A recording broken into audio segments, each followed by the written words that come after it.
네, 계속해서 정치권 이슈 자세히 살펴보겠습니다. 성치훈 더불어민주당 부대변인, 이창근 국민의힘 하남을 당협위원장과 함께하겠습니다. 어서 오십시오. 자, 더불어민주당의 김병기 원내대표 결국 직에서 물러났습니다. 사과를 할 거라는 예상도 많았는데 본인의 말처럼 당과 정부의 걸림돌이 될 거다라는 부담이 좀 컸던 것 같더라고요. 그렇죠. 일단 시기상으로는 강선호 의원과의 녹취록 공개가 결정적이었다라는 얘기를 많이 합니다만 네. 사실 누적되었던 것이 좀 많습니다. 사실 당에서는 그 김병기 전 원내대표가 보좌진들의 텔레그램방 내용을 공개한 이후로 이렇게 되면은 아마 연일 폭로가 이어질 것이다라는 우려가 많았거든요. 네. 실제로 하루에 한 건 이상의 뭔가 계속 단독 기사가 계속 쏟아져 나왔고 김병기 전 원내대표가 이걸 해명하기 위해 급급해하는 모습들을 보였죠. 김병기 전 원내대표가 이 사퇴의 변을 밝히면서 말했듯이 이런 것들이 그냥 연일 계속 김병기 원내대표가 중심에 있다 보니까 당에도 부담이 되고 이재명 정부에도 부담이 되고 이런 상황을 계속 지켜볼 수는 없다는 판단하에 결단을 내린 걸로 저희는 보고 있습니다. 네. 말씀하신 것처럼 하루 전에 공개된 강선우 의원과의 녹취가 결정적이지 않았나 이런 분석이 많았는데 어떻게 보고 계세요?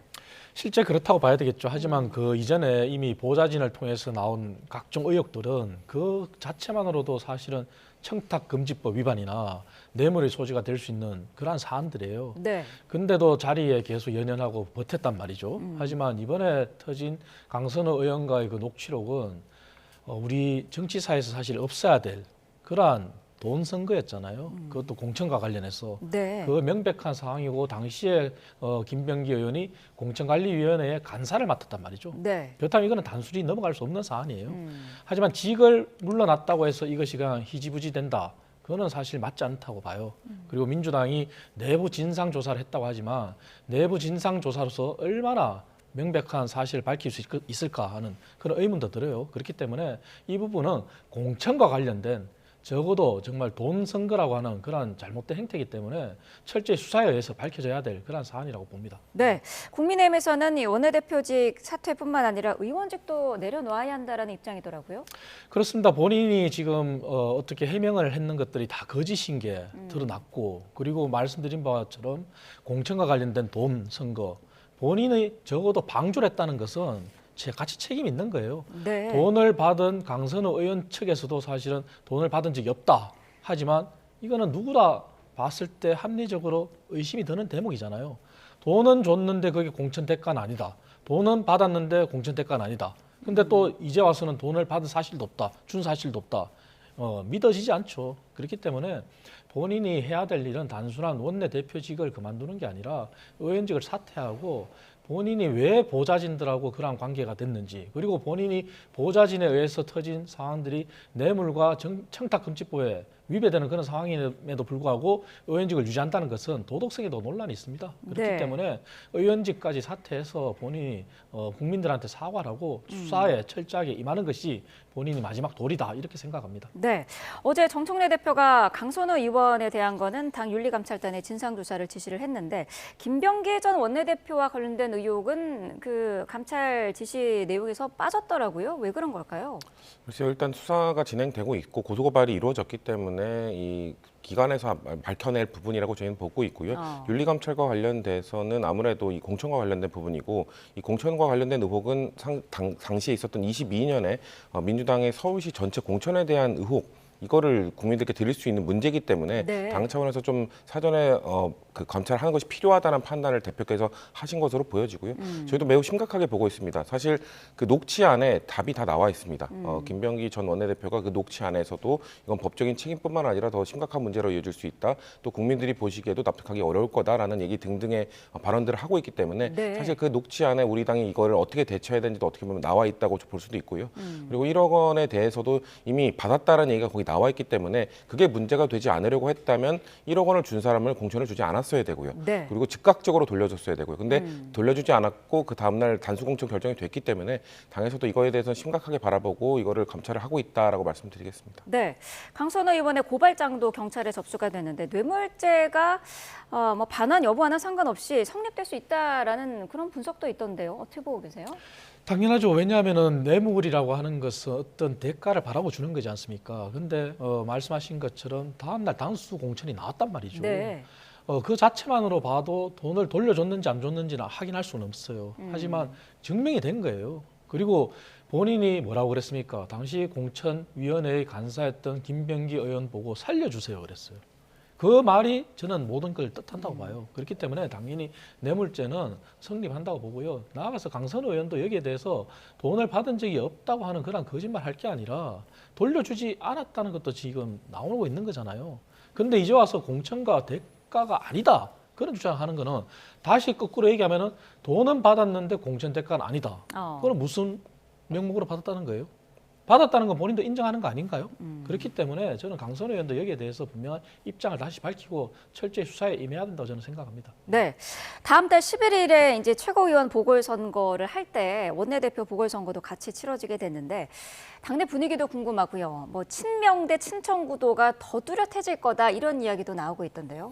일단 하마평에 나오고 계신 분들은 아직 고심하고 있는 걸로 보여집니다. 왜냐하면은 원래 6월에 예정되어 있었잖아요. 네. 내년 6월에 원내대표 선거가 예정되어 있던 분들이 갑자기 여기 보궐에 나오게 되면은 임기가 5달밖에 안 돼요. 그렇기 네. 때문에 그분들이 원래 나오기로 했던 것을 당겨서 나올지 안 나올지에 대한 고심을 하고 계신 걸로 보여지고요. 그리고 최고위원 보궐선거가 좀 이 친청, 친명 뭐 이런 것들을 좀 뚜렷이 드러내는 분들이 나온 건 맞습니다. 네. 근데 원내대표 선거는 좀 분위기가 좀 다를 거라고 보고 있습니다. 왜냐면은 그 최고위원 선거는 아무래도 당원들의 입김이 훨씬 더 크게 작용하지만 이 원내대표 선거는 의원들의 그래도 표심이 훨씬 더 크게 작용하거든요. 네. 그렇기 때문에 아무래도 이재명 정부와 발맞춰 갈 수 있는 그런 원내대표를 선출해야 된다. 그리고 계파 갈등을 좀 불거지게 하는 사람보다는 계파 갈등을 좀 잠재울 수 있는 사람, 그런 것도 논란이 없는 사람이 돼야 된다라는 것에 대해서는 의원들 모두가 좀 입을 모으고 있는 상황으로 저는 알고 있기 때문에 네. 그런 계파 갈등이나 이런 거에 좀 불거지는 분이 아닌 좀 통합과 화합으로 갈 수 있는 분이 전 원내대표로 나오지 않을까. 저희는 그렇게 보고 있습니다. 네, 원내대표라는 자리가 야당과의 소통 창구이기도 하기 때문에 국민의힘도 관심 있게 볼 것 같거든요. 어떻게 보세요? 그렇습니다. 이번에 원내대표가 사실은 뭐 4개월 임기다 이렇게 하는데 그게 그렇게 보진 않습니다. 4개월 임기가 아니라 당연히 연임을 한다는 전제로 본다면 1년 4개월이에요. 그렇다면 네. 국민의힘과 1년 4개월의 세월을 같이 보내야 되는데 지금까지는 사실 여야 원내대표 간의 어떤 회담이나 정치 복원이나 이런 것이 굉장히 유명무실할 정도로 진행이 잘 안 됐었어요. 그리고 정책이라는 부분에 있어서도 사실은 함께 공유를 하고도 뒤집어진 경우도 많았어요. 네. 그것은 비단 뭐 사퇴한 김병기 원내대표만의 책임은 아니라고 봅니다. 그렇기 때문에 지금 현재 적어도 민주당은 대통령실과 당의 그립을 봤을 때 아직까지는 당의 그립이 세다고 볼 수 있잖아요. 그렇기 때문에 새로이 선임되는 원내대표는 이 정청래 대표를 넘어서서 정말 원내에 관한 권한을 다 가지는 대표잖아요.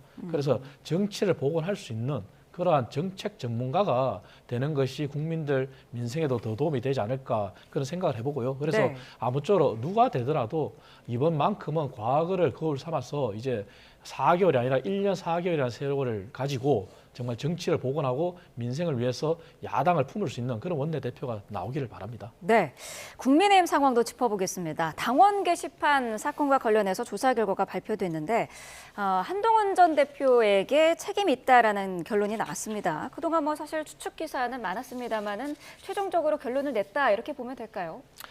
그렇게 봐야 되겠죠. 하지만 이것은 법적인 판단이 내려진 거나 그리고 수사 결과에 의해서 나온 게 아니에요. 네. 당의 자체 조사에서 나온 건데 저는 이런 말을 되묻고 싶어요. 먼저 장동혁 대표가 과거에 동일한 사안을 가지고는 어떻게 얘기했습니까? 표현의 자유라고 얘기했고 이런 것까지 다 뒤진다면은 어떻게 되겠냐 그랬어요. 그래서 이것은 당에서 조사할 사안이 아니라 그랬어요.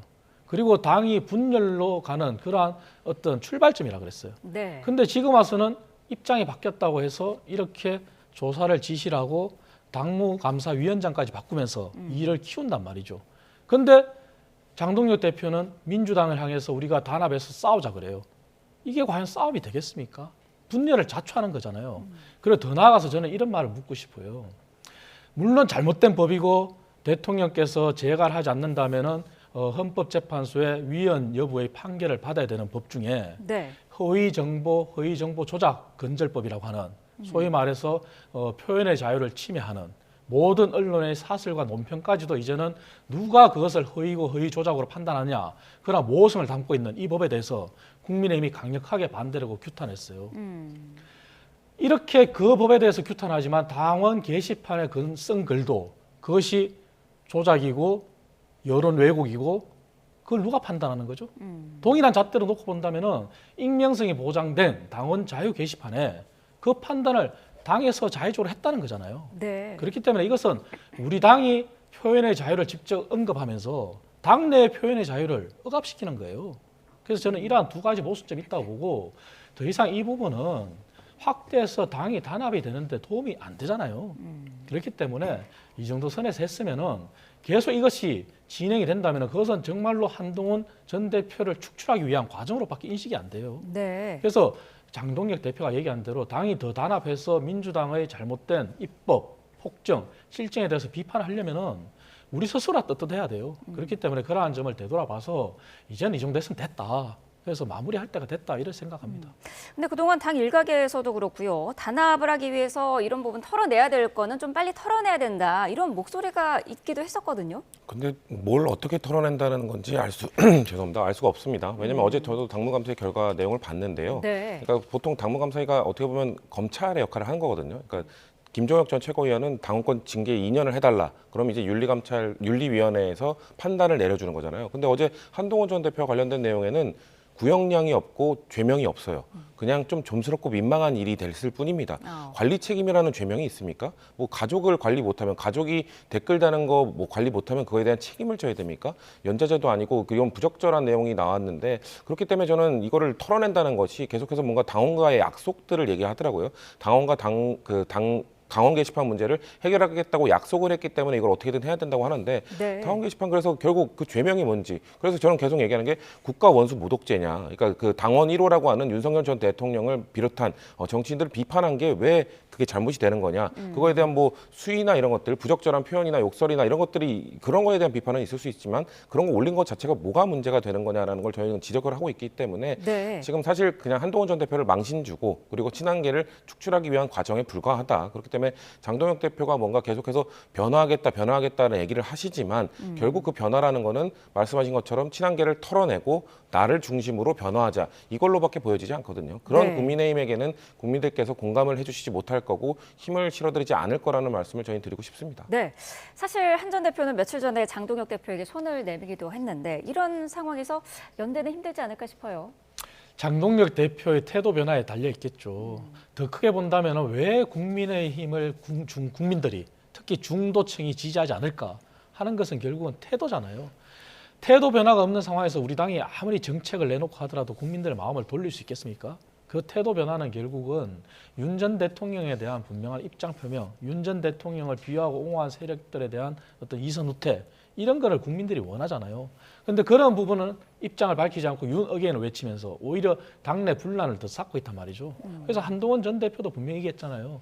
반성하고 미래로 나아간다면은 누구나 다 함께 할 수 있다. 근데 장동혁 전 대표는 오히려 더 좁은 골목으로 들어가고 있어요. 오히려 넓은 광장으로 나아가야 될 국민의힘이 더 좁은 골목으로 들어가서 나오는 길은 뭐겠습니까? 골목길의 끝은 막다른 길일 수도 있잖아요. 그래서 이런 부분은 정말 장동혁 대표의 태도 변화에 달려있다고 보고요. 한동훈 전 대표도 저는 이렇게 생각합니다. 물론 이 조사가 당내 자체 조사지만 본인이 생각했을 때도 뒤늦게 가족이 한 걸 알았다고 했잖아요. 그렇다면 그 자체가 당원들한테 어떤 실망감을 안겨줬고 그리고 무리가 있었다면 네. 거기에 대해서 당원들한테 깔끔하게 사과하는 것도 필요하다고 생각해요. 네. 그래서 양측에서 이제는 빨리 마무리하고 국민의힘이 어디로 나아가야 될지를 함께 공유해야 됩니다. 그것은 넓은 광장이에요. 예. 자, 마지막 주제로 넘어가 보겠습니다. 이해훈 기획예산처장관 후보자 자신을 둘러싼 논란에 어제 직접 해명을 했습니다. 내란 옹호에 대한 해명, 단절에 대한 입장을 이 대통령이 요구를 했었는데 여기에 내란은 헌장사에 있어서는 안 될 잘못된 일이다. 과거와 단절하겠다라면서 과거 발언에 사과를 했습니다. 국민의힘 입장에서 어떻게 들었을지가 궁금한데요. 저는 이해훈 장관 지명자에 대해서 두 가지 측면에서 참 바라보고 있는데요. 네. 첫 번째, 이재명 대통령의 입장에서 바라봤을 때는 탕평 인사로서 누구라도 선정을 할 수는 있어요. 네. 하지만 그것이 왜 이해훈 전 의원이었냐 하는 데는 아마 여야 지지층을 가림없이 다 의문은 제기할 거예요. 그래서 결국은 이해훈 전 의원이 이제 장관 지명자로서 어떠한 정책을 펴느냐에 그게 달려있다. 저는 이렇게 그냥 평가를 했는데요. 두 번째는 이제 국민의힘 입장이에요. 네. 사실은 국민의힘 입장에서나 국민의힘 당원들 입장에서는 굉장히 당혹스러운 건 사실이에요. 그간에 이해훈 전 의원이 일관되게 보여준 행보가 있잖아요. 그 일관되게 보여준 행보는 사실은 윤 어게인이었고 탄핵에 대해서 반대하는 행보였어요. 네. 당내 일각의 탄핵에 대해서 찬성하고 정말 윤석열 전 대통령 부부가 잘못했다고 주장하는 그 목소리에 대해서도 단 한 번도 찬성한 적은 없어요. 그렇다면은 본인이 어저께 해야 될 얘기는 탄핵에 대한 그리고 윤 전 대통령에 대한 판단 이전에 당원과 국민의힘에 대한 입장이 먼저 나와야 돼요. 근데 그게 없었단 말이죠. 그러면서 이제 본인이 탄핵과 관련해서 탄핵 반대 행보가 이제 와서 잘못됐다 한다면은 누가 국민의힘 당원들도 납득이 되겠습니까? 네. 그래서 일의 순서가 바뀌었다는 그런 말씀을 지적하고 싶고요. 네. 하지만 이혜원 후보자가 지금이라도 그런 입장을 견지한다면은 당내에 건전한 비판을 하는 세력과 입장을 같은 견지를 하는 거예요. 그렇기 때문에 그 마음이 또다시 종이장 뒤집듯이 안 바뀌기를 바라고요. 이왕 저는 이렇게 된 이상 네. 정치가 복원한다는 차원에서는 국회에서도 청문회 과정에 남아있지만 이혜훈 후보가 이재명 대통령이 탕평 인사로 채택한 인사인 만큼 정책적인 능력을 보여주기를 바라요. 그리고 네. 만약에 그 자격이 안 된다면 국회 인사청문회를 통과는 못하겠죠. 그래서 조금 더 지켜볼 일이다 이렇게 말씀드리겠습니다. 네. 민주당에서도 이 후보자 지명에 대한 우려의 목소리가 있었는데 어제 후보자의 해명으로 분위기가 좀 바뀌었을까요? 뭐 시작이 된 거라고 볼 수 있을 것 같습니다. 해명은 네. 계속 하셔야 될 거고요. 아마 아. 사과와 반성은 당원과 지지자분들, 국민들께서 이해하실 때까지 계속해야 될 겁니다. 아마 그래서 인사청문회 과정 속에서도 아마 여당 의원들, 저희 당 의원들, 인사청문 위원들도 네. 아마 내란과 관련된 입장을 지속적으로 물어볼 겁니다. 그거 관련돼서 그거에 왜 그런 행동을 했는가. 근데 이혜원 후보자가 내란에 가담했던 사람은 아니거든요. 그러니까 네. 비상계엄의 뭐 중요 임무 종사자나 아니면 단순 가담적 혐의를 받고 있는 사람은 아닙니다. 그 이후에 그것과 관련된 옹호 발언을 한 게 문제가 되는 거잖아요. 그거에 대해서는 처절하게 반성하고 국민들께 계속해서 설명해 드려야 된다고 보고요. 네. 저희는 이재명 대통령께서 이혜원 후보자를 지명한 이유가 이제 정책적 측면과 정치적 측면이 둘 다 있다고 생각합니다. 정책적으로는 이 확대 정책을 계속하고 있는 재정 확대를 주장하고 있는 이재명 대통령에게 뭔가 브레이크 역할도 좀 해달라. 아무래도 긴축 재정을 계속 얘기를 해왔던 분이기 때문에 그런 전문가로서의 그런 브레이크 역할도 좀 잘해달라는 정책적 메시지도 있지만 또 정치적으로는 내란 이런 것과 관련된 옹호했던 사람들도 그 과거에 대해서 뼈저리게 반성하고 그거에 대해서 사죄한다면 언제든 협치의 파트너로 인정해주겠다라는 정치적 메시지로 좀 읽히거든요. 네. 그렇기 때문에 국민의힘을 향해서도 장동혁 대표를 향해서도 윤 어게인 세력과 왜 절연하지 못하는가. 절연만 한다면 야당도 협치의 파트너로 국정 운영의 파트너로 언제든 인정해줄 수 있겠다라는 그 정치적 메시지로 저는 보고 있기 때문에 네. 국민의힘이 이혜원 후보자에 대해서 뭐 배신자다 이렇게 얘기할 게 아니라 본인들이 국정 운영 파트너가 되기 위해서는 어떤 행동을 해야 되는지를 좀 되돌아보길 바란다는 말씀 드리고 싶습니다. 네. 인사청문회에서 여야 상황이 좀 애매해졌는데 장동혁 대표가 어제는 강도 높은 인사청문회를 예고를 하면서요. 여러 제보가 들어온다라는 언급까지 했더라고요. 어떤 내용들일까요? 그 제보가 도덕성에 관한 건지 아니면 정책적인 측면에서 문제인지 알 수는 없어요. 하지만 네. 저는 바람이 있다면 물론 저도 원외 당협위원장 신분이지만 어찌됐든 간에 이혜훈 전 의원이 당원들을 배신했다 이런 것은 우리도 얘기를 할 수는 있어요. 하지만 더 큰 정치 복원을 위하고 정치가 국민들한테 희망을 심어주고 우리 국민의힘에 바뀌었다는 모습을 보여주면서 광장으로 나아가야 된다 얘기를 했잖아요. 네. 그렇다면 이번 인사청문회만큼은 저는 정책적인 면에서 철저하게 검증을 했으면 좋겠다는 말씀을 드리고 싶어요. 왜냐하면 네. 어찌됐든 이혜원 의원이 정책 전문가이기 때문에 발탁을 했다 그랬잖아요. 그리고 당 입장에서 당원들 입장에서는 배신감이 들고 기분이 나쁠 수는 있지만 당이 변한다는 모습을 보여준다는 그 자체가 인사청문회의 시작이라고 생각해요. 그래서 보다 정책적인 면에 초점을 맞추고 어떤 제보가 들어오는지 모르겠지만 정말 국민의힘이 찌질하다 이런 얘기를 안 듣게끔 저는 네. 그렇게 좀 통 크게 정책적인 측면에서 더 큰 검증을 해줬으면 하는 그런 바람이 있습니다. 네, 알겠습니다.